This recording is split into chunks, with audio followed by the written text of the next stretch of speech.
What's going on, Convincing Idiots listener? Welcome to episode 263.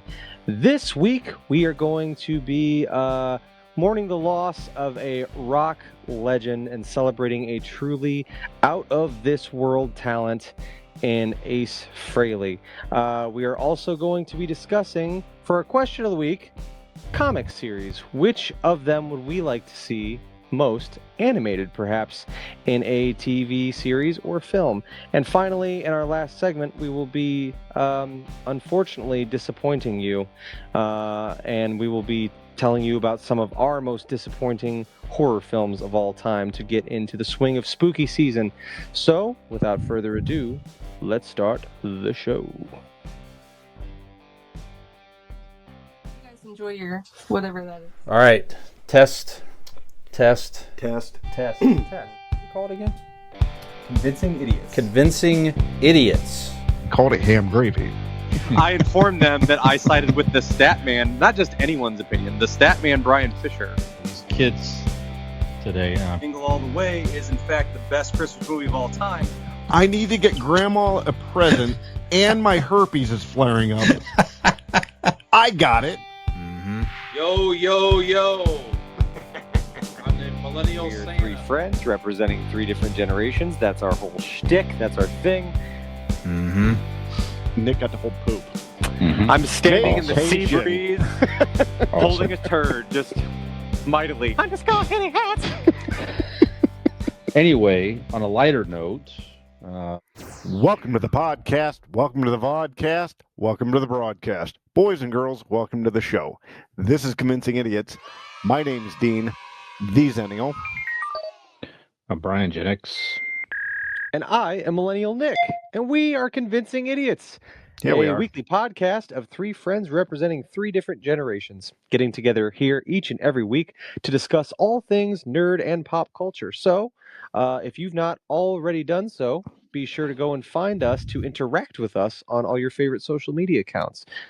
We can be found on them by simply going to Google and typing in Convincing Idiots, that's us, Linktree, Linkree, and there you're going to find links to not only our social media accounts, but as well as our merch store and our website, and different ways that you can help out the show, different ways that you can subscribe to the podcast each and every week. And you can also find that information and even more on our website, which is convincingidiots.wordpress.com.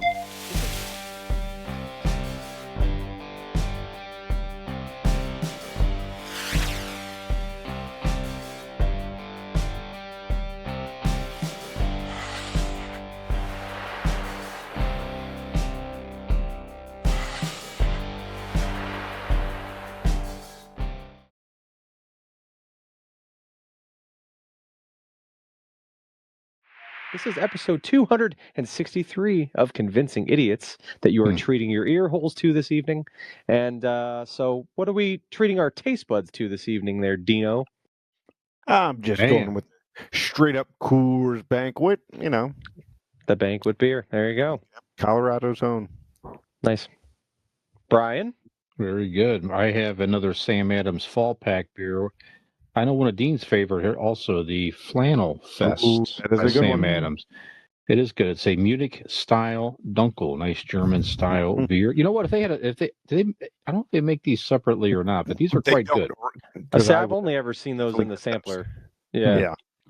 Yeah, great color, everything. Yeah, just get a fall pack and enjoy some of those. Mhm. Yeah, some of those and Nick, some of what do you- these.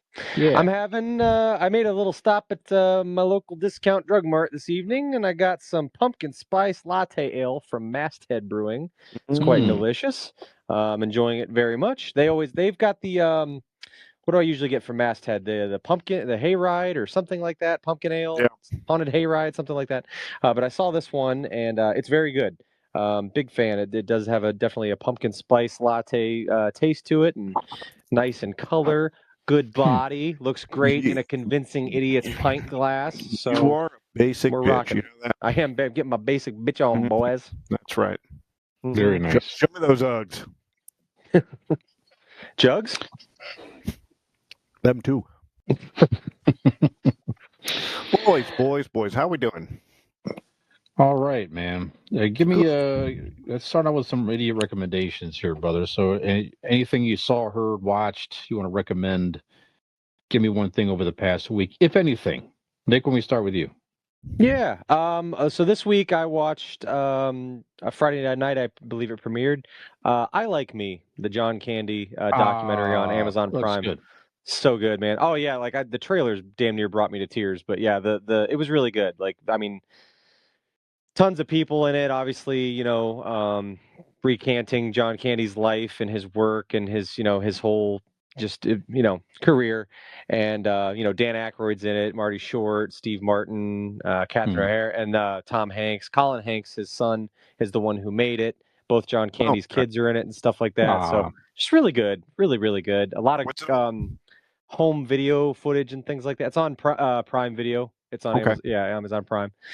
So yeah, really good. I mean, I know to varying degrees, all of us here were fans of his, and it's Yeah. definitely a really, really good. And just what everything. I mean, I'm sure we've all heard it before, but no one has a bad word ever to say about the guy. And everything that you hear about him was just what a kind person he was, and how much he cared about everybody and looked out for people. And yeah, just really good. So if you got the times, a little over an hour long, but I Like Me, John Candy doc, very good, strongly recommend. Very good. Yeah, we're coming up on the annual time that John Candy makes me tear up in Planes, Trains, and Automobiles. Yeah, I watch a movie every day. It's a nice Thanksgiving movie. Yeah. One of his best, certainly. So, yeah, very good. Dean, how about you? Anything over the past week you want to recommend besides lifting heavy things? No. Recommendations. If you guys get a chance, you got about 20 minutes of your life. Go get an MRI. It's very comfortable to lay in one of those machines. They strap you down. You feel cozy. They play music. You feel warm on your body, and then they shoot like air conditioning at your head while listening to 90s rock music. Nice. It's a little bit different. When I usually get strapped down in a tight space, it's typically with like candle wax and EDM playing loudly in the background. But it's very it's kind of just my Tuesday thing. In my defense, you do ask me to do all of those things. That's true. Yeah. So, and you pay me well. No, other than that, I don't think I Only Murders in the Building. Watched the newest episode on that. And that keeps getting better and better. It's a good season. Everything I've said in the past few weeks about it still reigns just the same. So it's Only Murders in the Building would be my recommendation. Very good. And we both talked about this. I finally finished Peacemaker season 2, the finale. Took me a few days to get through it. Yeah, good stuff. And certainly they're setting it up for more seasons, it would appear. But yeah, very good, very entertaining. And more to come in the DCU itself. Yes. Like where that final scene is, it tells you that more's to come about that. Yeah, absolutely. So well done. Check it out. Definitely. And that's what these idiots recommend. That's right. All right, guys, some pop culture headlines there. We're shooting this on Thursday, October 16th, and got to start with recognizing, I know Nick and I is one of our favorite rock musicians of all time, the great Ace Frehley, founding member of the band Kiss, passed away just earlier today. So apparently... we don't have all the details yet. Rumor had he might have had a stroke. We at least had a fall, but he had been very ill for a minute here. It might have been on life support, but it seems his family had to make a difficult decision today. But anyway, we're not talking about that. Just the passing of Ace. I mean, Ace Frehley, he was 74 years of age. Paul Ace Frehley was his real name. Ace was his nickname. Founded Kiss with Gene Simmons, Paul Stanley, Peter Criss back in 1973. Remained with the band through 82. He left for a solo career, and then he wound up coming back when they did a reunion tour in 96 and remained with them until 2002. And he's been out there doing his solo stuff for a number of years since. Put out some good solo records. Got himself cleaned up, and he'd been touring for a long time. In fact, he was touring this year. Mm-hmm. And He just before put out a new album in 2024. Yeah, and I think he was working on another new one here recently. I mean, I think he was in the studio, as of like last month sometime. I think you're right. It always put on a good show. I saw many of his shows, his solo acts, and then certainly saw him a couple of times when he got back with Kiss, which was still one of the best concert experiences I will ever experience. When they first saw the first reunion show in '96, so it just he was the cool part of Kiss. To me, the best, the coolest Kiss songs were either he wrote them or he had some type of prominent feature in the song, whether it be a solo or something there.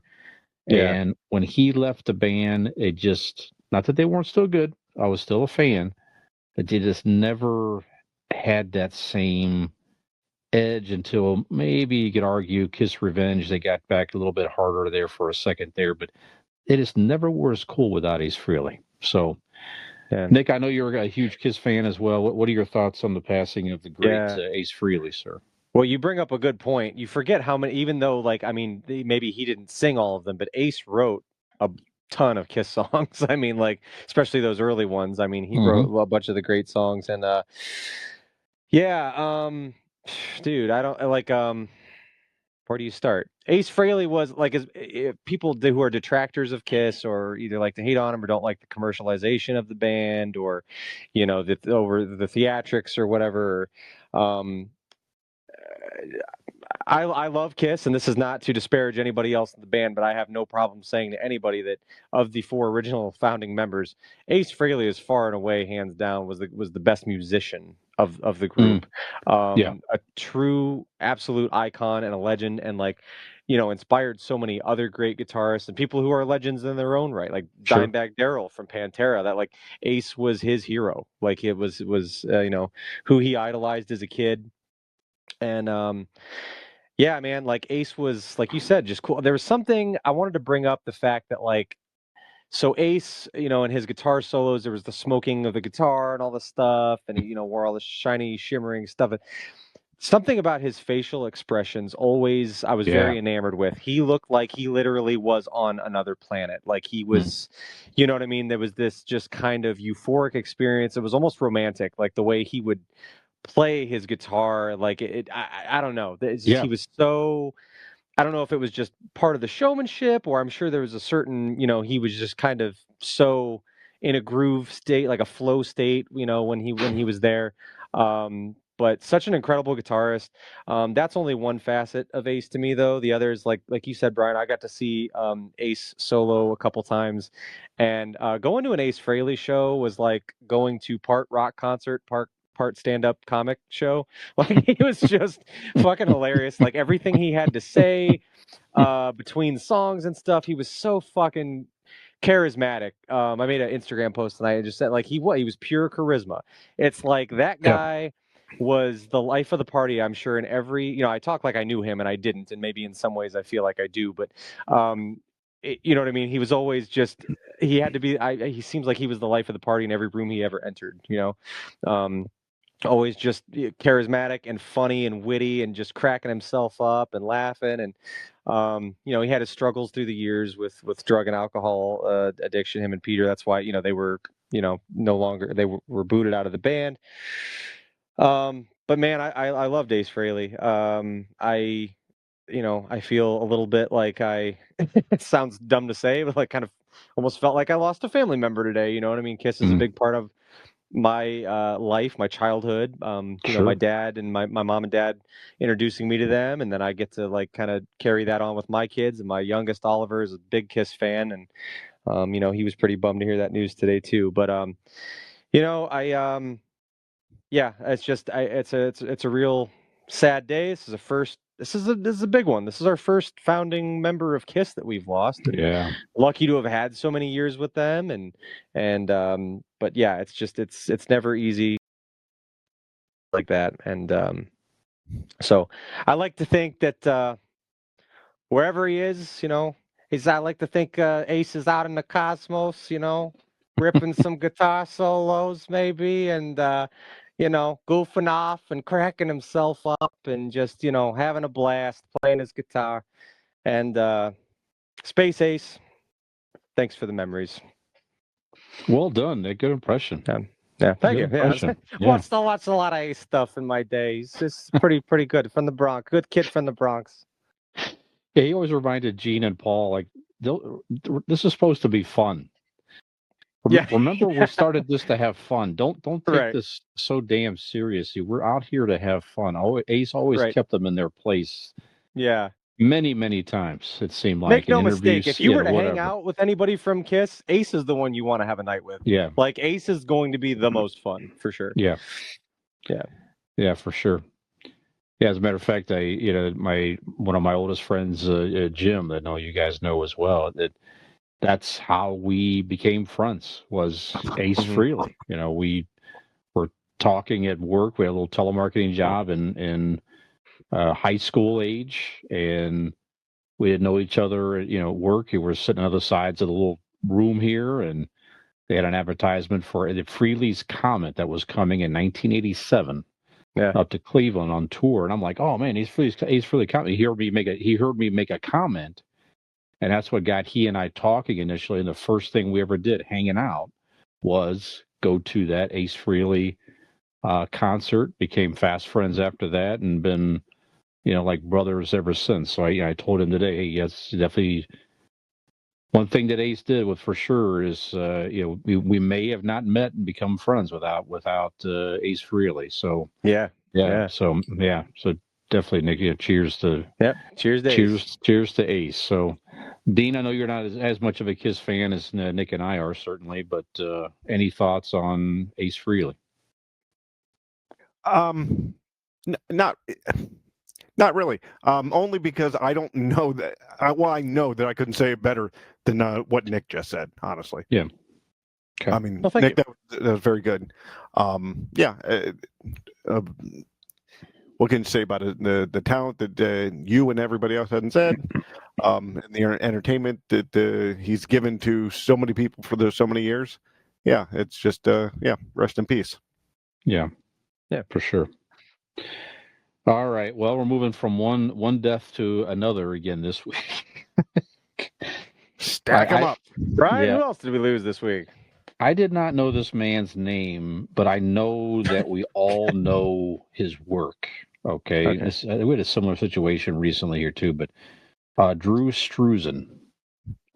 So Drew Struzan was a iconic movie poster artist that he passed recently at age 78. This man hand painted. Now again, I know we talked about this last week as well. There was something. Yeah. It was. Did he? Is it? Go ahead. Another one died, or no? I think he died twice. Did I talk about him last week? Yeah. Yeah. You did. Or the week before. We did it. We definitely did talk about this. Yeah, we definitely done this. Yeah. Are you but sure? If he died again, we can talk about it again. No, he didn't die again. God, what's happening? How many of these movie poster artists are getting picked off? What's going on? It's a serial killer just killing off poster guys.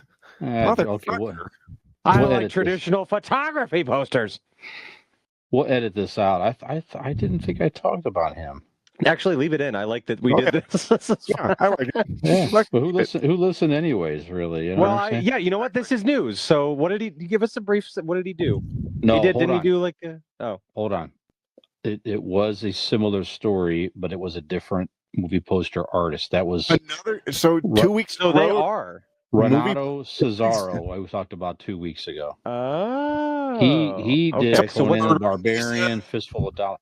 This guy, we're going to redo that. We're going to bring me back in and redo it here. But this guy here, Drew Struzan, he did like the way it happened.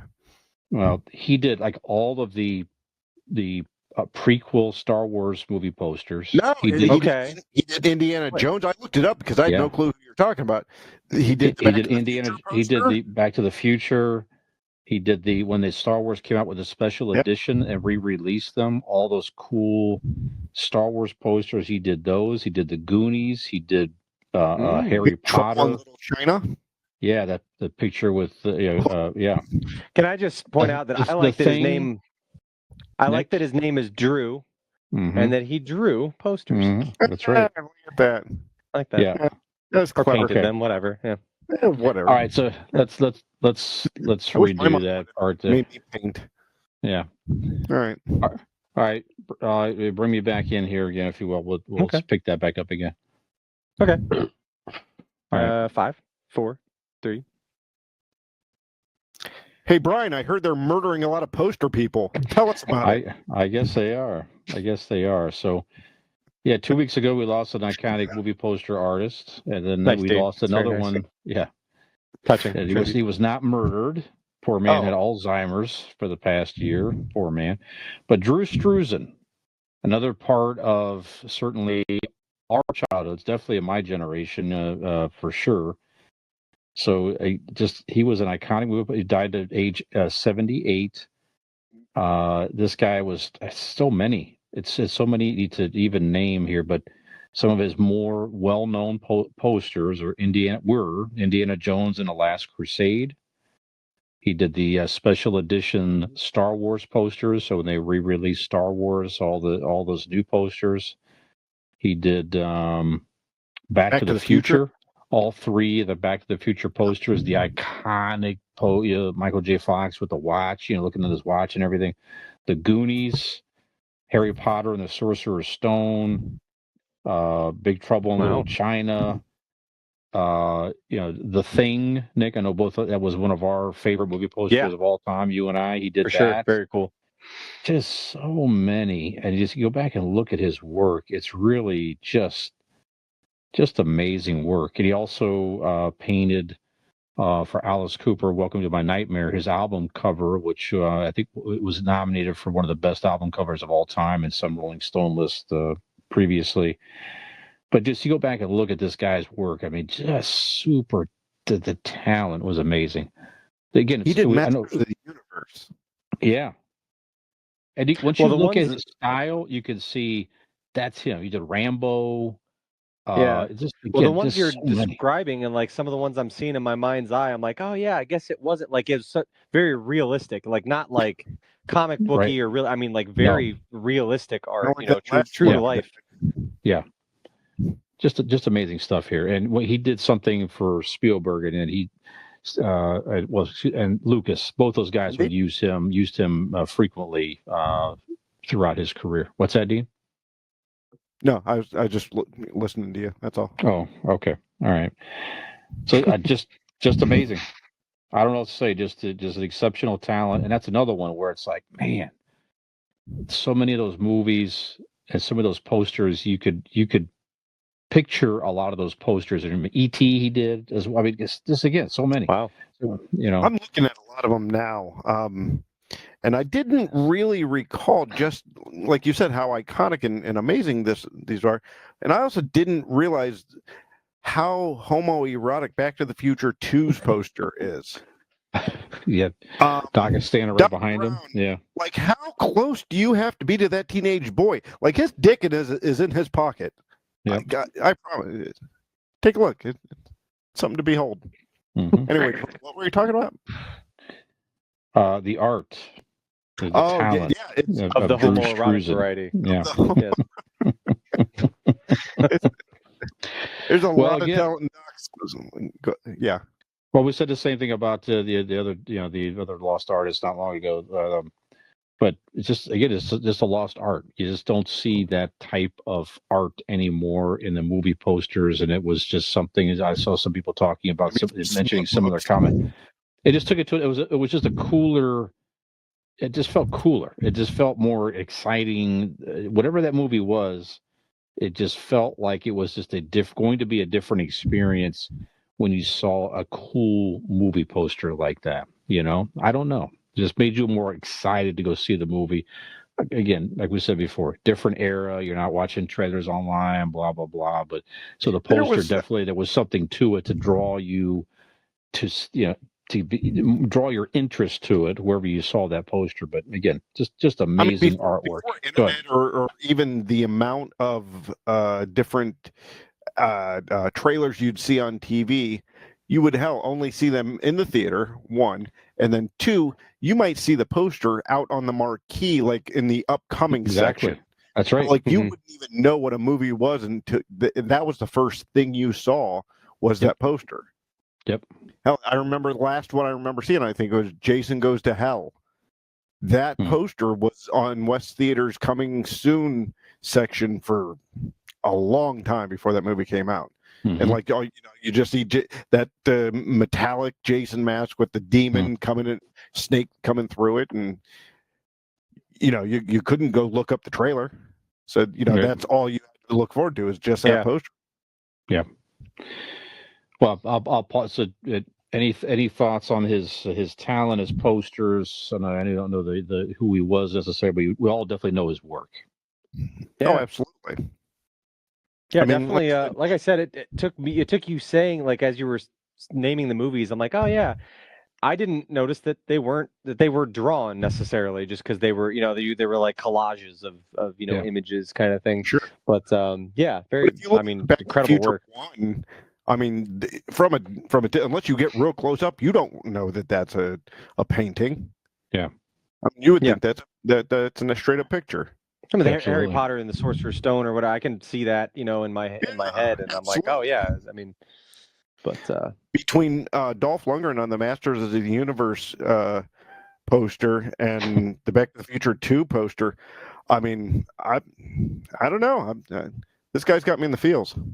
Yeah, absolutely. What else has got me in the feels, Dean? Is it cold in your house? Put some shit together for Daddy. Come on. Yeah, man. Jeez. God damn it. Talking about my titties and I fucked up. The turkey's done? Look at that.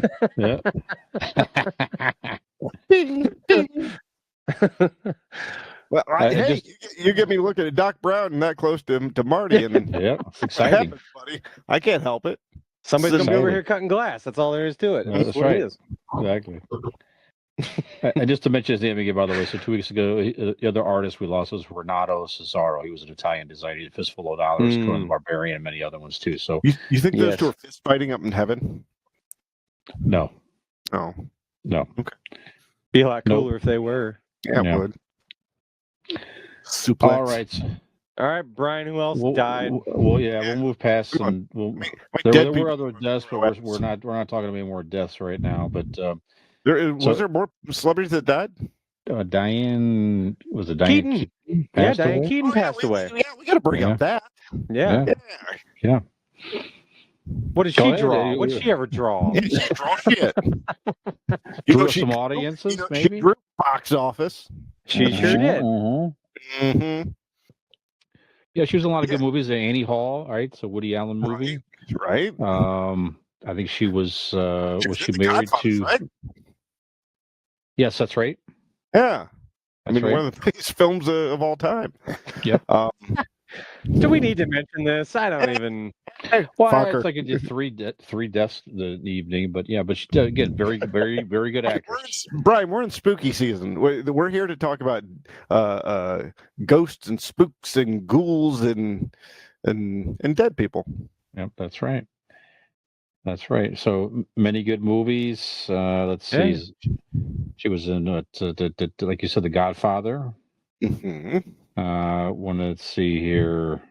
God, there's so many here. Father of the Bride. Yeah, that Steve Martin's wife. Oh, that's right. Yep. In those movies.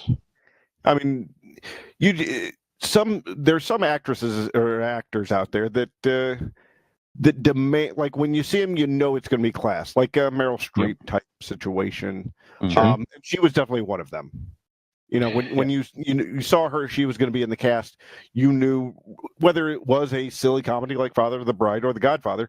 You knew that there was going to be some at least some sort of gravitas to the role. And Absolutely. and I think that's I think that's the best way you could describe her is how heavy of a how heavy of a star she was, to each role that she went into, right? She made that film, whatever she was in, that much more important, regardless of size of the movie. Absolutely. Yep. Nick, what do you think? Very good. Tell me about her. What did you like about her? I like Diane Keaton as well. She was lovely. That's good. You said it well. She's been in a bunch of stuff, and I don't, you know what I mean. I don't know. Was she ill? Did she have? I guess I should say, I should put it this way. I was not aware that it caught me by surprise. I didn't know if she was like sick or anything like that. Was she in the same knife fight as the poster guys? She was. She was not. And I mean this with all due respect. She was much older than I thought she was. Like, she didn't. I think she was close to 80? 79. So she was 79 years of age. Yeah, she did not look 79. I had no idea. She passed of pneumonia on October the 11th. Oh, okay. Oh, okay. Poor lady. Mm-hmm. Well, rest in peace, Diane Keaton. Absolutely. Yes, absolutely. Another fine talent, absolutely, for sure. Okay, now more people died. No more deaths here. So I've been seeing that there's an advertisement for an upcoming DC animated movie in development that will be released in 2026. This is Batman Knightfall. Knightfall, you may or may not know, is the story of Bane breaking Batman's back and laying him up for a long time in the comic series. Now, they use that story. Yeah. Yep. They use that story loosely in the Christopher Nolan Batman trilogy. In the third one, where Bane injured Bruce Wayne's back and had him in prison. So they kind of did a play on that a little bit here. But in the comics, he breaks his back and Bruce Wayne's in a wheelchair. What? I was being Bane. Oh, yeah. I stepped on the crack in the pit. Batman. Very good. Thank you. Very good. Brian's upset that you interrupted his sentence for that. That's fine. What? Yep. What was that? Yep. Go ahead. We're still honing this 5 years later, ladies and gentlemen. We're still honing our craft. You know what I'm saying? We'll get it right sometime. Now's a good time to mention real quick, guys, as we're recording on October 16th. Yesterday marks our official 5-year anniversary. So happy anniversary to you guys. Yes. We've been doing this for 5 fucking years. How about that? That's right. We will do an episode. We'll shoot one together here very soon to celebrate further. So absolutely, 5 years. Absolutely. 5 years to go without a net. Look at us. That's right. That's definitely not without insurance. Mm-hmm. Because for these 5 years, gentlemen, we have been backed by the Blake Insurance Group. Let me tell you about them. Brian, listen up. The Blake Insurance Group is an independent agency right here in Barberton, Ohio, offering personal care support for all of your insurance needs. If you need auto, home, business, life insurance, Brian, listen, give Aaron a call at 234-571-5359. He's going to treat you with the honesty and respect that even Nick deserves. Oh, wow. Again, it's huge. And for 5 years, seriously, we want to thank Aaron for sticking with us. And again, Aaron does the musical intro and outro to the shows, and we want to thank him for and the it was love not and cheap, but we appreciate it. It was not. It was not. Nick Unlike his insurance prices, which is cheap. Which is very cheap. But Nick had to do a lot of weird, dirty things to get those songs. But it was Aaron, so whatever. Yeah. It was like who really won there? That's right. The trade-off for Aaron giving us the music is we have to advertise on the air until he gets one sale from our reads. That's right. So if you're listening to this, now is your chance. 5 years, 20 years, whatever it takes. We're going to have to continue to do this show until he gets at least one sale. Actually, he said at this point he would be happy to give one free quote to somebody, whether they buy anything or not. Just reference convincing idiots. Call and then hang up and just reference us at some point in the call. Yeah, get us out of this. Get us out of it. Can't get out of it. Legally, Leave us from this continue out. this podcast. Do you know how much he would appreciate it, listeners, if you would just call Aaron at 234-571-5359 and just scream idiots? He'll know what you're talking about and hang up. That's right. You think we don't have anything better to do on a Thursday night? Yeah. We're here for Aaron. There's sports on right now, whatever. Yeah, I'm watching behind you guys. Okay, so they're going to make the Knightfall movie based on the comic series. Okay. I'm interested in this, right? So, it brings me to Max, or is it going to be on is it going to be in theaters?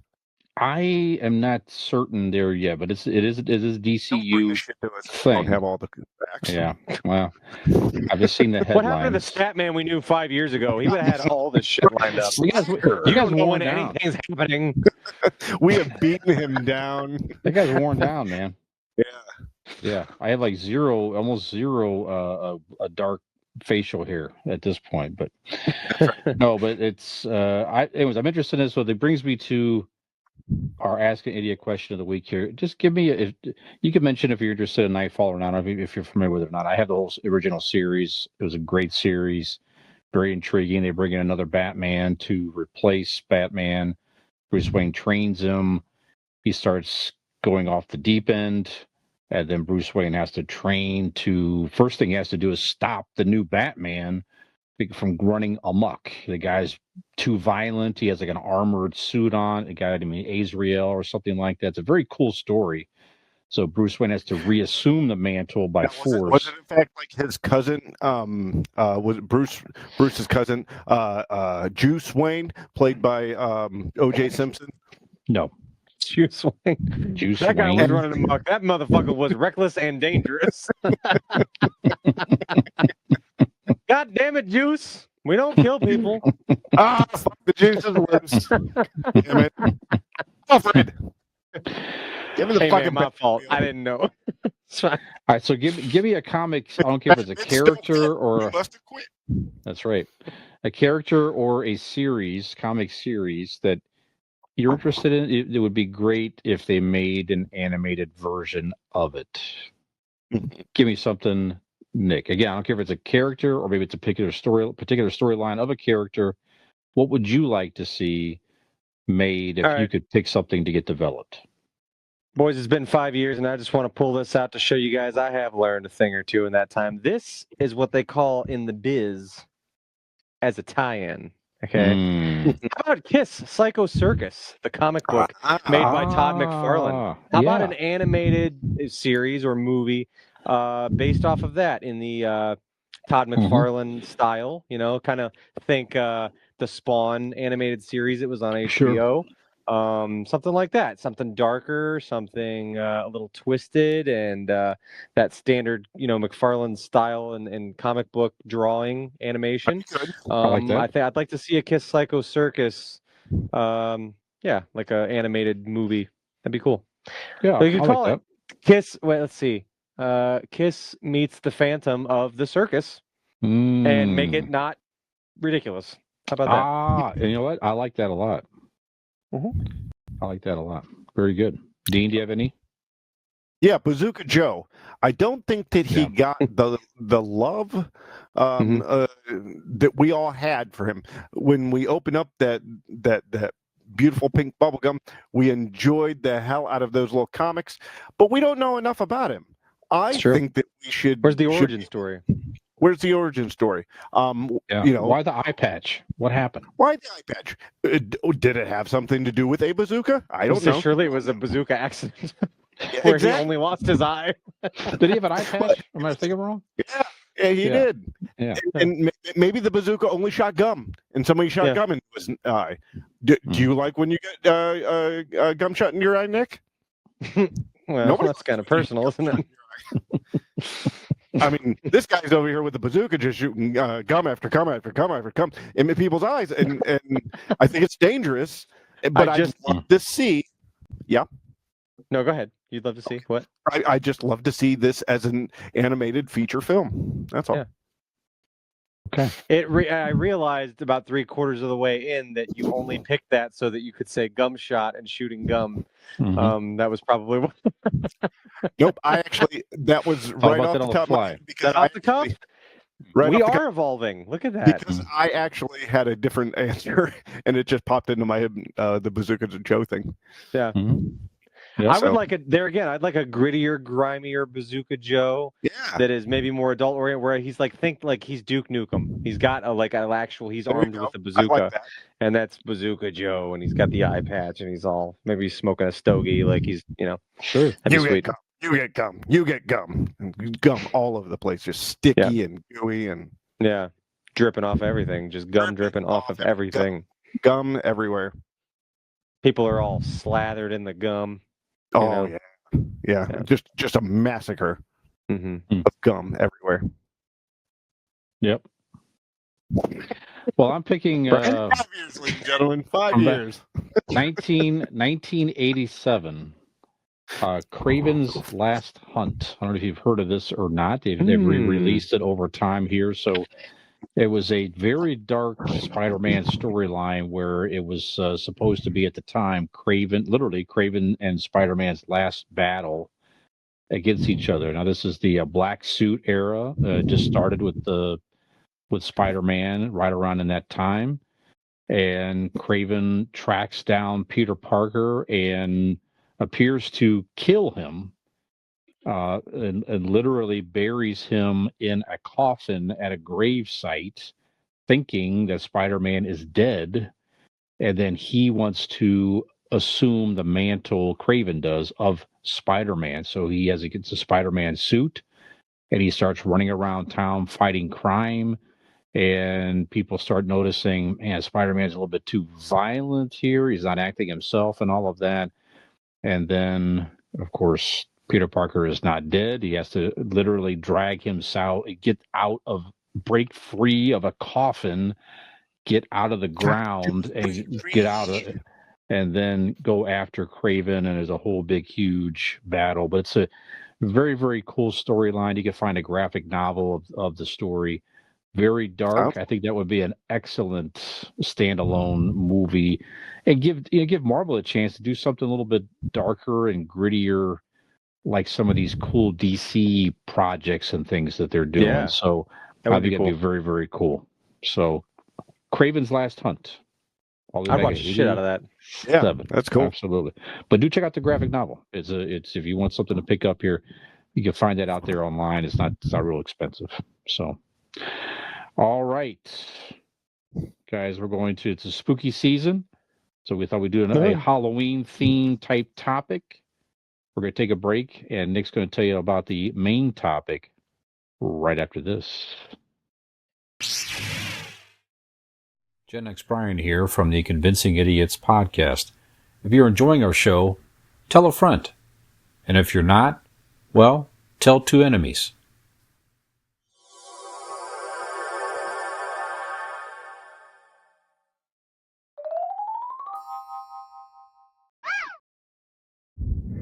Four, three. Hey there, Winky. What's up? Welcome back to Convincing Idiots. Not the first time you said that Episode today. 263. I am Millennial Nick alongside Gen X Brian and the Zennial Dean. And for our final segment this evening, I don't know why I can't speak, we are going to talk about some spooky season things. And what is spookier than perhaps scary movies? So, how do we tie in scary movies? Well, we've been doing this podcast for 5 years. We have commonly been referred to as a disappointment. So we thought, why not inject some of our disappointment into scary movies and come up with the idea of what are some of our top most disappointing scary movies that you've ever seen, for any reason that you see fit. But this, maybe a scary movie, maybe a trailer dropped and looked really cool, looked really scary. You're gonna give this one a chance, and then underwhelming for reasons. So, Brian, start us off, my man. Robin thinks of your sex life. The trailer looked good, but it just sucked. It's Yep. just But you got into all the the best parts were in the feature trailer. film. Then you get into it. There's no substance there. No, it's not worth your time. Yep. Yeah, we saw the whole movie in like a minute. It's that type of thing. Yeah. That's right. Yep. Very I think quick. the trailer was longer, actually. Yeah. Yeah. It's one of these short films. Mm-hmm. But the girth was pretty decent. Okay, my first one is there's many you could pick from here, but the Nightmare on Elm Street Part 2. Okay. First movie, so good. Still one of my favorite horror movies of all time. The first one, great setup. Still, in my opinion, holds up pretty well even today. Even the effects are pretty decent. Robert Englund's very scary. The second one, I'm like, okay, they gotta just, you just can't wait get to see Freddy again. And it was a very odd, weird concept. It was basically Freddy was like found a way to possess some kid and be able to pass through this kid out into the living world, the awake world, if you will, without kids dreaming. So they were trying to, I think, figure out a way. How can we bring Freddy? You break the rules of you have to be sleeping for Freddy to come get you. He can just get you anyway. It just, some of the effects were okay, but just was weird. The whole concept was just not the greatest. So just kind of a letdown, big letdown for the second iteration of Nightmare on Elm Street. Got better in Part 3. You could almost argue that one of the Nightmare on Elm Streets, frankly, were not that great, except for the first one, the third one, the New Nightmare, and that's really it. That was fun. That was fun. But first disappointment, Part 2. That's what I got. Number 1. That's not my number 1, but one of my top. Okay. Yep. Dean, what do you got? First on my list is I kind of was doing a little research here, trying to jog my memory on some, because I'm not the biggest horror fan movie. There, when I do see them, naturally I'm disappointed. But I didn't even remember this being that much of a horror movie. 2006 Wicker Man with Nicolas Cage. I do remember seeing it and do remember being very, very disappointed. Just like probably everybody else that went to the theater to see it. Wicker Man. It's not a great movie. It's kind of confusing. Very, it goes through just lulls in the script where it's you don't know exactly, the plot, right? But it's very I don't even know how to describe it.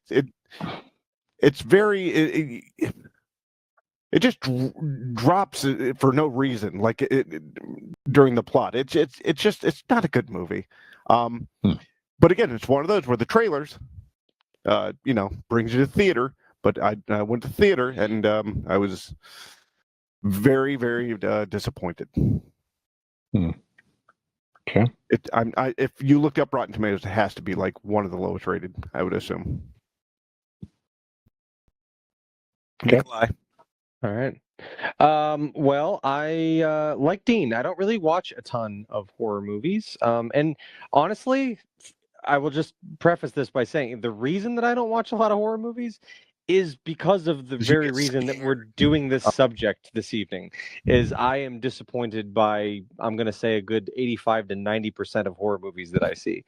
So there's just a lot of them that get a lot of hype, and maybe this is controversial because I feel like it was a pretty popular one, but I'm not really sure why. I'm going to go with The Ring. Oh, really? I watched The Ring when it came out, and there's a lot of creepy imagery and stuff. I just didn't. Maybe I need to watch it again. I don't know, but I just remember feeling there again I wasn't quite sure through a lot of it what was maybe going on. Yes, there. Like I said, visually, Yeah, the creepy girl and the TV and the movements and the well and the whatever and um, honestly, the part that sticks with me the most, and I think we've even brought it up on this The podcast horse before. scene. Yeah, The horse yeah, scene. that It's so was fucking great. it wasn't scary, but it was ridiculous. it was a shock to this. Yeah, because I was like, what the You're fuck like, why just does it happened? even happen? And they Like, don't explain it. They don't go anywhere No. further. A It's horse, absurd. a giant black horse Just jumps off and kills itself. runs off a boat and just into the propeller of this ship and So great. gets ground up and just chopped to bits and pieces. And it's really odd. And It's awful. yeah, like I said, more of a, I wouldn't even say like unsettling. It's just like I was kind of in shock. I'm like, what was that about exactly? I don't know. Yeah, The Ring, like I said, if I'm wrong on that or anybody wants to tell me I should go, but it did come out in probably 2004 or 5, so I was still in high 2002. school. 2002. 2002. Okay, shit, I might even been in middle school still. But maybe I need to go back and rewatch it. Maybe at the time just didn't get it, or I don't know. But yeah, I had The Ring. That one always sticks with me. I know it's really popular. People really seem to, like it a lot or reference it a lot at least. And it was kind of at that place in time. But yeah, I didn't get it. Brian. Now that you say that, it's like I don't really remember.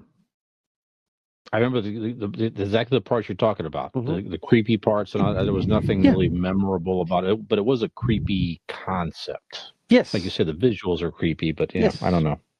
All right. Is it back to me? It is. I was very excited to see this movie because it was in 3D, and this is the time that 3D movies were definitely starting to become more popular. This was 1983. Jesus. So they had made some, and they re-released a couple things. So like I remember they re-released the original House of Wax with Vincent Price in 3D, and that was actually pretty cool in the theater. They had Friday the 13th in 3D, which was a lot of fun. And so yeah, it's like, wow, these 3D movies are kind of cool. Let's go see this one. It's going to be great. Jaws 3D. I forgot he was in this. Dennis Quaid was in this fucking thing here. So Lewis Gossett Jr. Who was he really? Who in Leah Thompson? Lewis Gossett. Yeah, you're right. Lewis Gossett Jr. was like, he did Iron Eagle. Like, he was like the man, right? Officer and a gentleman. He did too. The drill sergeant. He won. I think he won an Academy Award for that. He did. What was the other? Enemy Mine. Like, he was in so many like respectable, cool movies in the '80s, and then you put him in Jaws 3D, which in theory should have worked. It should have fucking worked, but. I mean, talking about like just the concept and the name alone draws you to the theater, because Jaws won to me the greatest film of all times. Jaws way up there. It deserves a lot more respect than it gets. So you get this Jaws 3D. Not only does it tell you just a third one, but it's going to tell you it's going to be in this new cool concept. And what do they give you? Dog shit. They give you Jaws with a baby at SeaWorld. Yes, that's right. Jaws gets into SeaWorld. There's your plot. Yeah. All right. What? That is horrifying. And then is killed by a fucking, I believe, an orca whale or something. They prefer killer whale because, Yeah, now they do. They were only called orcas before Jaws 3D. They earned that title when they killed Jaws. Yeah. Yep, like the Jaws is just starting to die. Yep. And like the two seals, what are the seals' names that came out there? Oh shit! I don't remember. For the horns, Ollie and whatever I can't remember. I can't remember what they were. I can't remember the names. The two seals had a name. Dennis Quaid was playing, Chief Brody's son, and the youngest one came. They were both played by older actors, obviously, because it was so many years. Was this on your list too? It is. That's why I'm continuing. Oh my God. So I'm going to keep because of how horrible it is. Because this is the second one that's been stolen from me. And I'll talk about the other one too, because I have a lot more to say about the other one. But yeah, Jaws 3D was just Brian. It came out Came out in 19. I saw it in the theater. Okay, so you did see it Yeah. in the theater. Mhm. Now, Yeah. did you have recency bias, or did you know it was as bad when you watched it? No, I was excited. It was like it's Jaws. But I mean, when you were done watching it, when you got out of the theater, did you walk out going, you know what, that's not bad, and then you thought about it, and you're like, you know, it's kind of shit, like we do for a lot. I even as a kid at this time, you know, a young teenager at this time, I'm like, this is not a good movie. Yeah. I do remember the best part about it, I thought, was at the very, very beginning of the movie. It's like you're swimming as the shark in 3D underwater. There's one of these like giant fish swimming. And there's a scene, it kind of hits this fish and it eats. And then there's a scene where this fish is like the mouth is moving and the head is just spinning. Yeah. And it just, that fish head just spins right into your face. One of the, but and I was like, okay, that's pretty cool. And then after that, it went down after that quickly. They do something like that, and then they followed up with, remember the scene where he's coming through the glass, and not only do it 3D, but they thought it would be cooler to do it in slow motion 3D. And the shards of glass you could like just looked awful coming in slow motion 3D. It's just fucking brutal. What a dog shit movie. Yep. So I'd like to see it. Again, I'm not gonna lie. I keep it on if I'm flipping through and Jaws 3D's on. I keep it on. It's one of those movies. Does that happen often? It's good. I've seen it on like Turner Classic Movies a couple times. Mm. Yeah, it's worse when you can't even watch it in 3D. Right. That makes it even worse because you can even at least enjoy the 3D effects. It's like God. Like you see like the blue and red, so it's just discolored. It's not even in 3D anymore. By the way, as a sidebar, I have a DVD copy with the red and blue glasses. Wow, all right. Okay.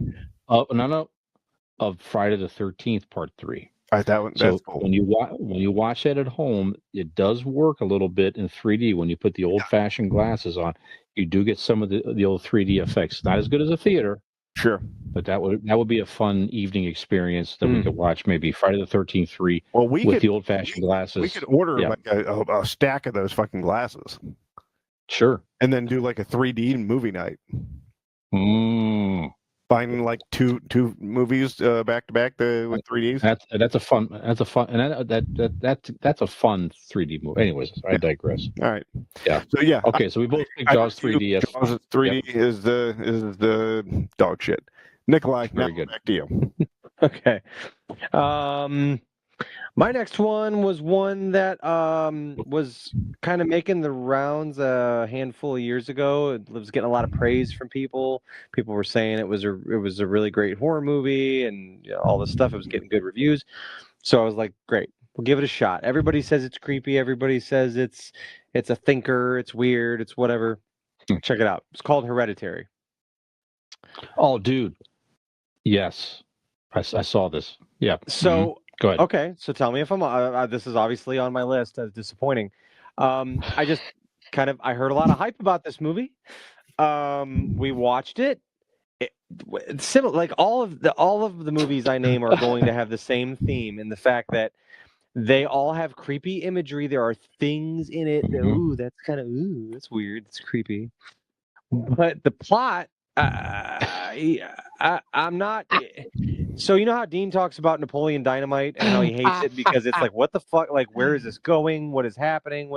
It's that, but it's a scary movie, and you get to the end that's supposed to be this big reveal, at least in my opinion.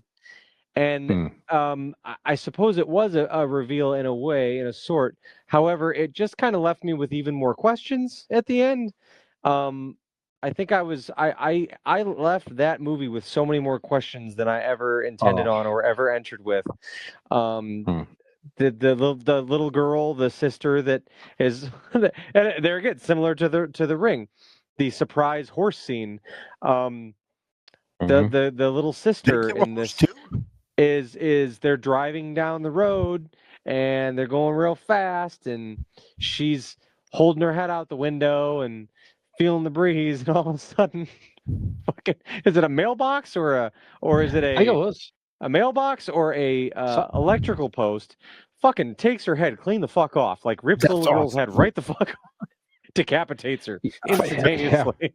Like it's just, I'm like, I was like, what the? well, God, Yeah. yeah, because the trailer seemed like she was going to be the focus. She was of like the movie. main character. It seemed like, yeah, 'cause she was kind of, It was like, eerie looking, yeah. hmm Yeah, yeah, essentially, it had like they basically had a long line of their family heritage. It was kind of like a cult thing. I don't know if they were like that was Satan odd. worshippers necessarily, but it was some type of Weird. spiritual cult.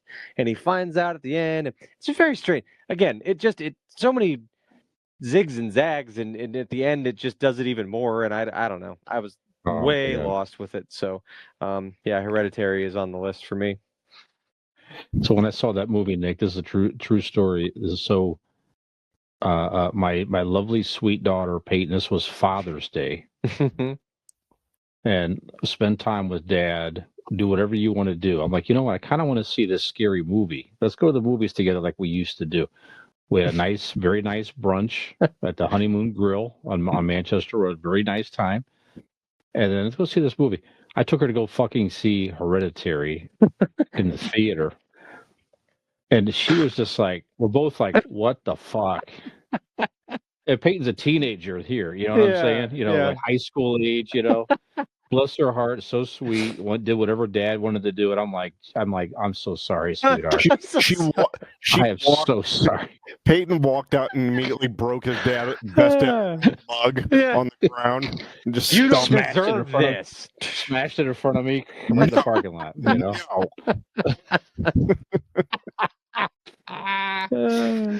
Oh my God, that ending was so fucking weird. I'm like, what the fuck? Yeah. All those naked old people. Yeah, the cult, I'm fucking just naked senior citizens in this attic thing, and happening? we're like, what the fuck? Yeah. Oh man. Oh my God, terrible. That's rated highly for some people. That movie. People, I don't get it. Like I said, Brian, we watched it. It was actually around Halloween time. It was the year we went to like a Halloween party with Aaron Blake of Blake Insurance and Agency and his wife Tasha. Yep. We went to a Halloween party with them, and we came home and we were like, let's watch a movie. We're like, let's turn on this movie that we'd both heard of it from social media. People were talking about it and giving it praise and saying it was good, and like, oh, let's check it out. It's getting like, what the fuck, like, no. Yeah. Weird. Yeah, Dean. I'm up. Okay. No, I think Brian, it's you. Am I after Nick? You are. I go last. Oh, I'm so sorry. Okay. Well, another one in the one of these classic franchises here. Friday the 13th, A New Beginning. Now, this is part 5, right? So, why would you think part 5 would be good? I don't know. It's just part 4 was fun. Now that's when we saw Dean when we went to the West Theater and saw with Carter the double feature was part 4. That's when Jason gets killed. Yep. Right, and then part 6, Jason returns. Well, part 5, you kind of forget about this one here, but the concept is Tommy Jarvis, who killed Jason as a kid in the part 4, right? Grows up, played by Corey Feldman, right? Corey Feldman? Am I saying his name right? No. Feldman. As a kid, right? One of his earlier movies. So the character Tommy has grown up. He's like in a insane asylum or something like that because of the trauma with all that. So, and all of a sudden Jason's back killing people. Well, it can't be. Is it Jason? Is it not Jason? And it turns out to be. So it's the whole thing where Jason's going around killing people, hockey mask, the whole bit. And who is it? What's happening? Is it Jason? Somebody else? No, it's a fucking copycat killer wearing a Jason outfit, who turned out to be like one of the paramedics or something like that. A guy just went nuts and was killing people. There you go. The end. That's it. So it was sort of a whodunit sort of thing, and it was a Jason movie. Exactly. Right. Easily forgettable. And then they smartly said, this is dumb. If we're going to continue these movies, we got to find a way to bring back Jason. They're like, well, we killed Jason. They're like, no one gives a fuck. We're gonna find a way to bring him back, and We then have lightning. that made the Hello. lightning resurrect. Lightning, of course, brings back everything. Yeah. It worked in Frankenstein. It worked in, Right. in Jason Yeah. 6. Why Of wouldn't it? course, of course. Which that's the only way to do it. You make Jason, you bring it. Nobody cares. It's that those were fun again temporarily, right? Yeah. But New Beginning, just one of the worst of the entire movie series. The only one without Jason. That's it. It was the only one without Jason at all. Right. There you go. That's pretty wild. Yeah, definitely. All right. You guys might think I'm blasphemous for this one, but it's not. And this is. I didn't find this disappointing because I found it to be bad. I just thought it was a lot more boring than it could have or should have been, and that's the Texas Chainsaw Massacre. Dude, come on, man. It's Original or the original. remake or The okay. original. Wow. The original, it seemed dull. Like, yeah, they like we've said in some other of these movies, they had some cool stuff in it. Yeah. The imagery was cool. Wow. But like for the most part, it just fucking drug. And then the ending, I mean, I don't know. I get back in the 80s, 70s, 80s. It was cool to end some of these movies of like the girl just kind of drives away and it's, and he's fucking wheeling the chainsaw. And I don't know. I just, it never hit me like everybody else did. I like the imagery. I like Leatherface as a character. But again, it wasn't. I mean, I get what that guy was supposed to be, but I think it could have and should have showed him more, and could have been more of a proper horror movie. I mean, if you're gonna base a character off Ed Gein, you might as well, go all in for it. I don't know. It just it was a little spotty and boring in my part. So okay. There are parts of that do seem like they drag a little bit here. To me, the scary thing about that movie was it was like in the middle of the afternoon. Sure. That's where it started. It was the middle of the afternoon, wrong house, wrong time, not the dead of night. Just went to the wrong house to ask for gas. Yep. And you're fucked. See you later. And that's what started the whole chain react. And again, the woman in that movie, that actress, one of the greatest performances, I know I've said on this podcast before, but one of the greatest performances of any actress, in my opinion, actor in a horror movie as a victim. Her terror was legitimately. I mean, she looked like she was mentally fucked by the end of it. Yeah, and once that whole build up and she got in that house, those scenes are so fucked up and terrifying that point on, you kind of forget, at least me anyways, you kind of forget that it drug on for a little bit there. But again, a lot of those killings, middle of the afternoon. Sure. I will. So, I kind of get where you're Watch coming it again. from a little bit, Dean, only because I saw the remake of Texas Chainsaw Massacre No, first. Mm-hmm. And that it's a lot more, it moves a little bit better, and there's a lot more chasing and, that kind of stuff in it. So seeing that one first, and then when I did see the original, I do like the original, but I kind of get that sentiment a little bit. I'm not when I'm choosing this one, I'm not saying it's bad. We're talking about disappointing. I mean, because I didn't, I wasn't born in 73. I didn't see it until I was, later. And so there was a build up to it in my, of the talk up build up to it was huge. So by the time I sat, like, okay, I'm going to watch the Texas Chainsaw Massacre. I'm like, okay, well, I mean, it was cool. It was all right. But if we're talking disappointing, that has to be on my list. I'm sorry. Okay. Again, not bad. Man. Just from what it could have been and was reported to me as, it is disappointing.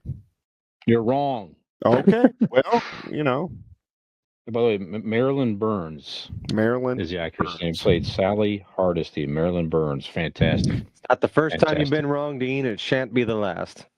Nope. Not even on this podcast tonight. That's right. That's right. All right. My next pick, I'm gonna go with. We're gonna go with a. This is. I felt like it was kind of a copycat of The Ring. It came out a few years after The Ring, The and I Grudge. felt like it kind of. And yep. And yeah, it was that Sarah Michelle Gellar was in that one, right?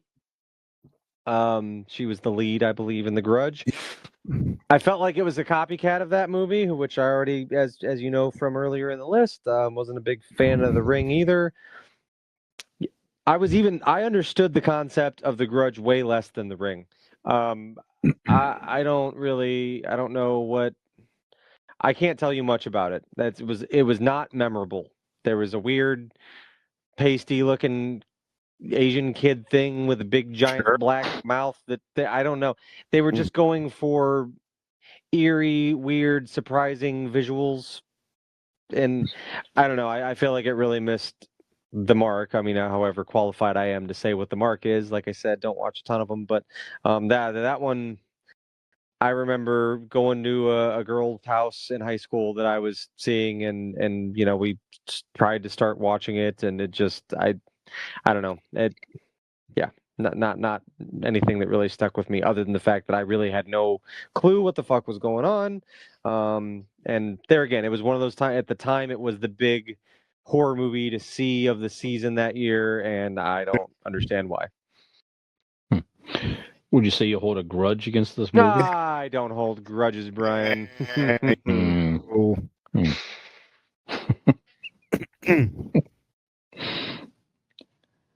Anything else, Nick?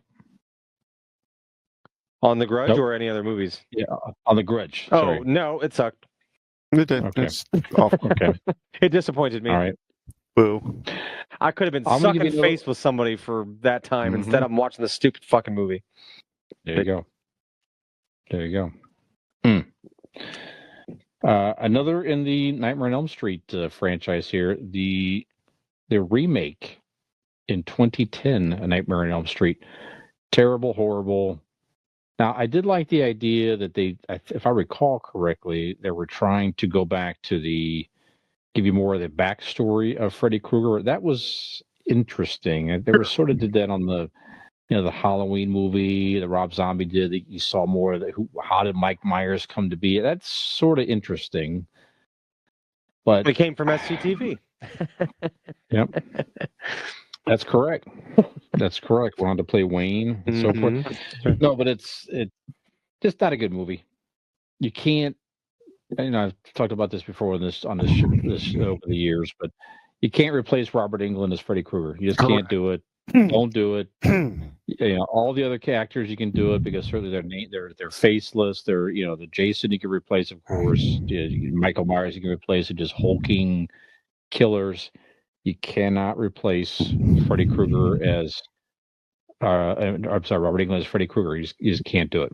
You have to have a whole other vibe, and it's just not going to work. Sure. So, was it Jackie Karras? What was the actor's name here? What his name was? Good actor. Yeah. Good actor.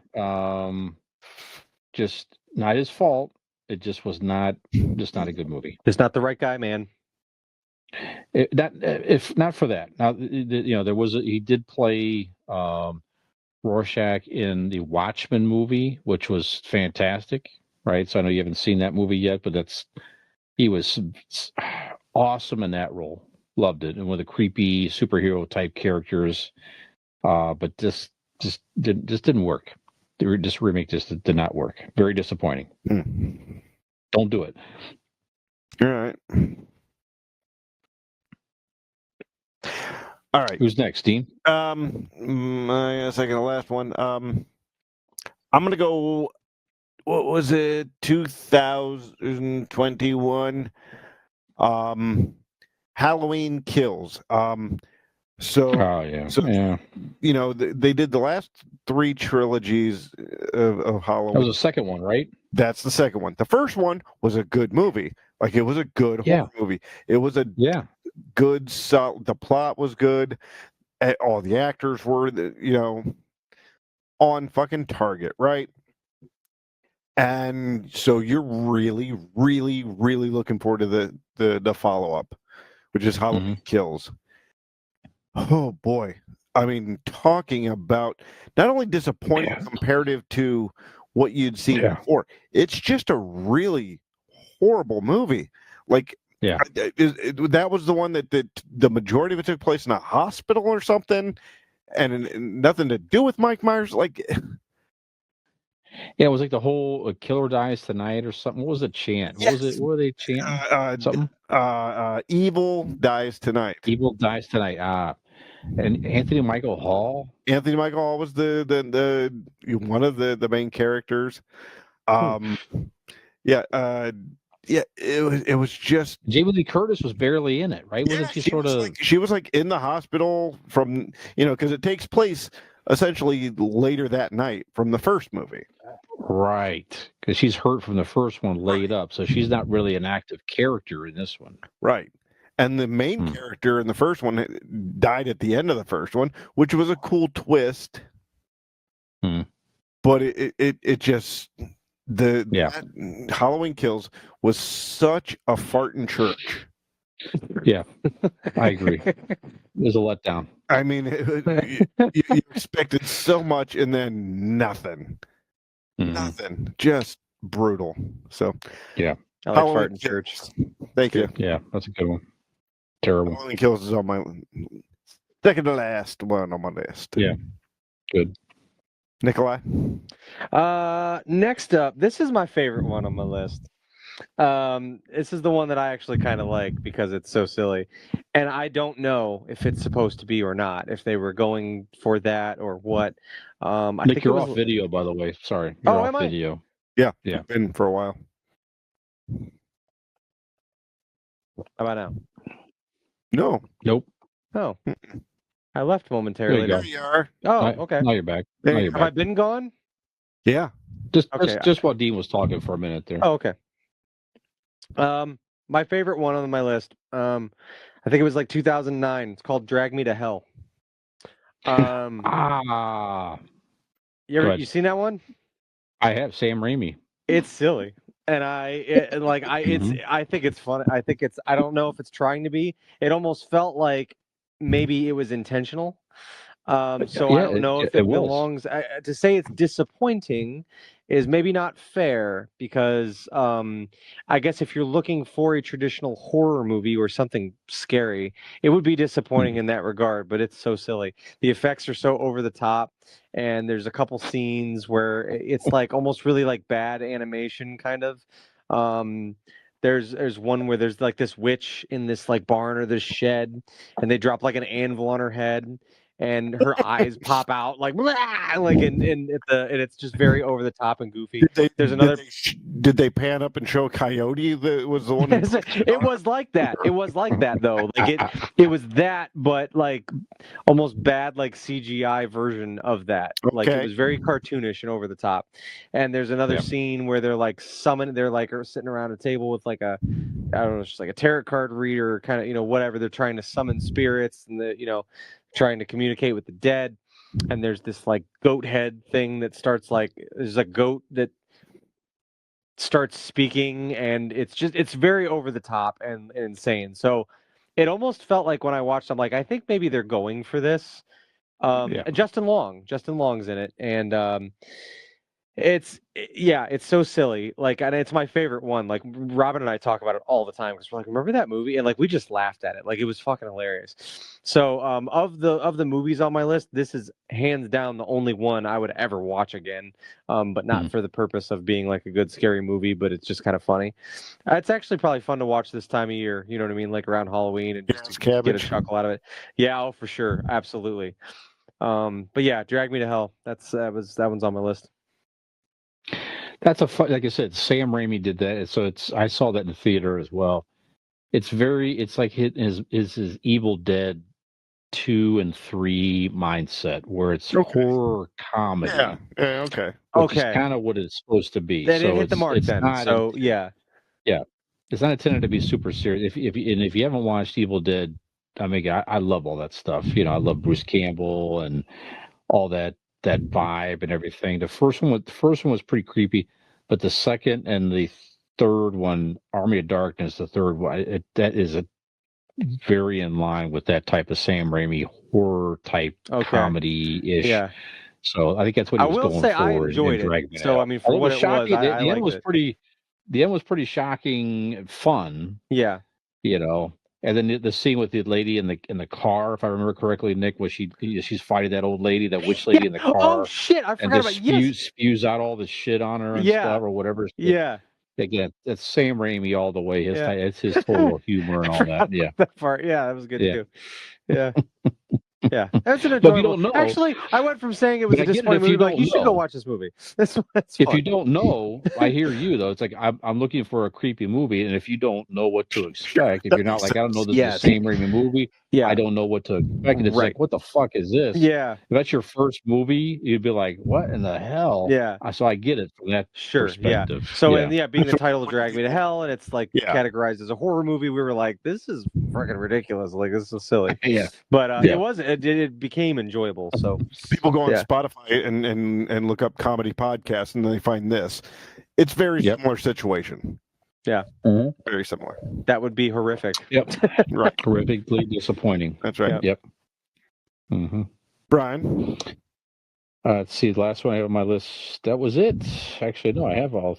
I've Yes, you named. should. No, I have one more. I have one more. There Day of the Dead. Day of the Dead is. It's not a terrible movie, but as a George Romero zombie film. George Romero did Night of the Living Dead. Dawn of the Dead. Two of my favorite movies, zombie movies of all time. Godfather of zombie movies. I think this was his third one that he did here. So I was excited to see it, but it's still, again, it's not a terrible movie, but it's a letdown compared to his other ones here. It's just an odd concept. It's like there's a group of remaining humans. You know, the zombies are really taking over cities. There's not many humans left, and these folks are trying to keep it together in an underground military base. You know, they're military people trying to keep things together a little bit, and just things keep just eroding with more and more buildup of zombies outside, and less and less food and less this. They're trying to keep the zombies in so it just kind of breaks down, and eventually things go to shit. Conflict of humans. So there's definitely some good aspects of the movie, but just compared to the other zombie movies he did, just was not as, for me, as fun and entertaining as the other ones here. So just a little bit of a letdown. Okay. So, Day of the Dead. Day of the Dead. That's right. All right. So for my last one on my list, again, like last time, it started really good. But then Halloween gave you Halloween Kills in 2000, what was it, 22 or 21. And then they followed the next year with Halloween Ends the next year. And you didn't think it could get worse than the one previous? Oh, hold my beer. They did it.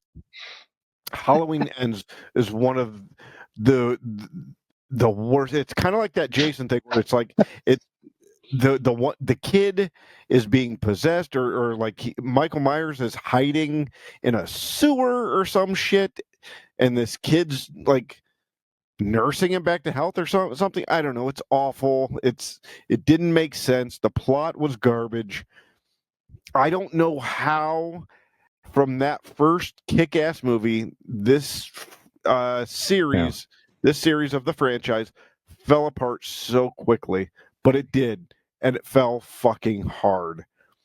So Halloween Ends is the last one on my list. And again, I actually, in my original list here, I was doing a combo and doing both of those together because I had The Ring as well, Nick. But Okay. since you had the ring in that dog shit movie, I went ahead and broke up Halloween Kills and Halloween Ends. Although, again, it did have one of the greatest funeral scenes That was cool. of That was any. cool. But you're still watching, going, they're gonna figure out a fucking way, even though he's a goddamn wood chipper. No, They'll figure out a way. yeah, they were determined to kill Mike Myers in that movie. I joked around. I got put a post up there that's a sneak preview of my own funeral someday. Right? You know, people are gonna drive me down the street, strapped to a car. Wasn't that what it was? They strapped Michael Myers to a car. They're driving him down the street. All these people, like the whole town. Yeah, and then whole they picked him town's up, marching. carried him, kind of like a crowd surfing thing. Yeah, into a fucking wood chipper. I'm like, okay, they're still gonna figure it out and all that. How are they gonna bring him back? Like you said, they throw him in a fucking wood chipper.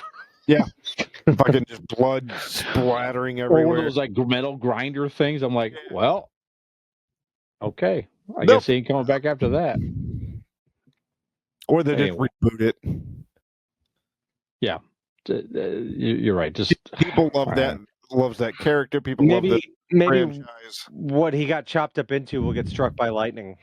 Yeah, hopefully he'll come back. He'll reform. See, there you go. Or T2000, T1000.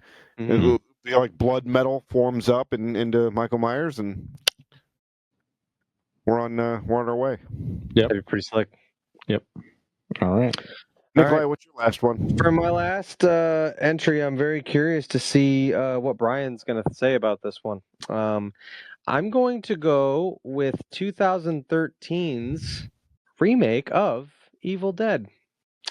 I'm curious to know what you thought of that movie, because this was, again, at the time, one of my friends was hyping this up to me, and he's like, you got to see it. Oh, it's so good. It's so good. It's so scary. It's so, whatever. Because it really freaked us out. We watched it and whatever. I just didn't get that from it. Now, mind you, and this is wrong. This is wrong. I've never seen the original Evil Dead, so I'm just going to a movie, right? I have nothing to uphold from a past movie that I loved or anything. Never seen it. Knew it was a remake. There again, some creepier parts. But ultimately, I don't know if it was much different from the original. I have no frame of reference. So I was personally just not impressed with 2013's Evil Dead remake. So with that, I give it off to Brian, and you tell me, how did it stack up to, obviously the original is going to take the cake for you, but what did you think of the remake? I'm assuming you saw it. And did it differ much from the original? Give me the rundown.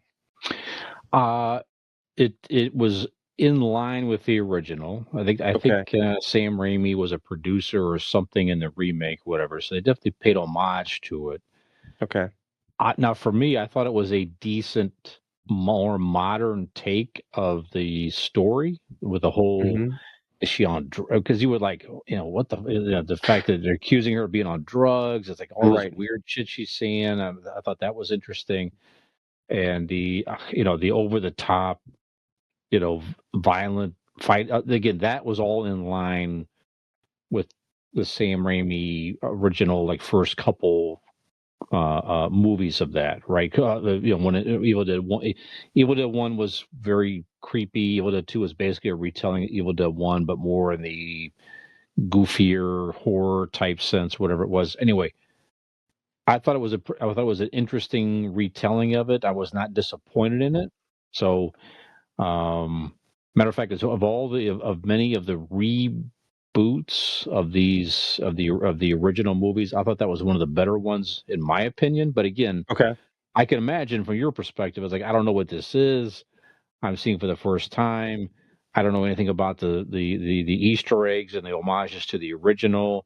Yeah. I don't know any of this stuff. All I know is this. I could see where it would have a different vibe seeing it without the context of the first one. So yeah, and judging from what you've said off of the last one with the Drag Me to Hell, it probably would have done favors to it to have been familiar with the first one, to kind of lay the groundwork for that.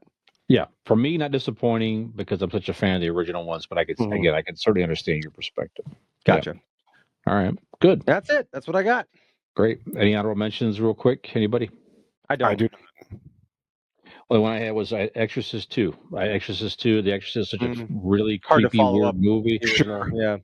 You know, and the second one was just a very weird, odd concept. Yeah, they go inside Reagan's mind. They bring back Linda Blair. They go inside her mind to try. It's just very one of the weirdest movies of all time. Just really it is. Yeah. So not good.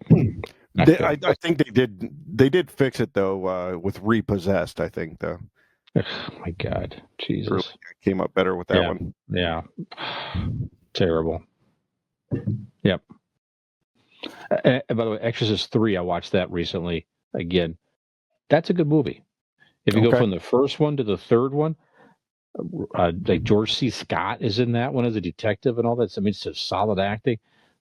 That one's a good remake. That was a good, not remake, good sequel, but the second one. Follow up. Anyway. Yeah. Anyway. All right. Some say these movies are horrifying and disappointing, as is perhaps this episode, the end of the show. I don't know. Mm-hmm. It's not for us to decide, really. No. That's right. It's for you That's to decide. And if you are deciding to have a scary good time on the internet or on any social media account, you could Look at forward. maybe go find us on those social media accounts. Go to Google, type in Convincing Idiots Linktree, LINKTREE. Follow us on social media accounts. Be sure to like and subscribe, rate us, review us, tell your friends about us, interact with us. We appreciate that. Subscribe to the podcast again and again and again, and subscribe all your friends. You can find all of that information and even more on our website, which is convincingidiots.wordpress.com. So, unfortunately, I have horrifying news to tell you, and it is disappointing all at the same time. Episode 263 of Convincing Idiots is coming to an end. I am Millennial Nick. I'm the Zennial Dean. Gen X Brian. Have we convinced you to come back here next week for 264 for some more disappointments? And where we'll all be together again. Mm-hmm. Hey, did you like that video? You know you did, and we know you did. So stop screwing around and go like that video, subscribe to our channel, and join us for some more.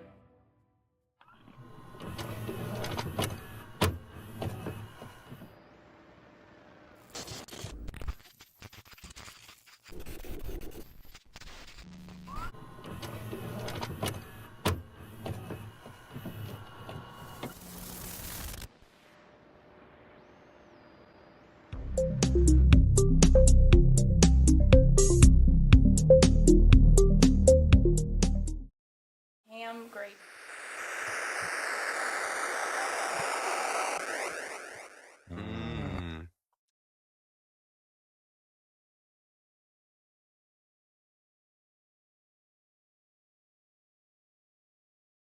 Oh.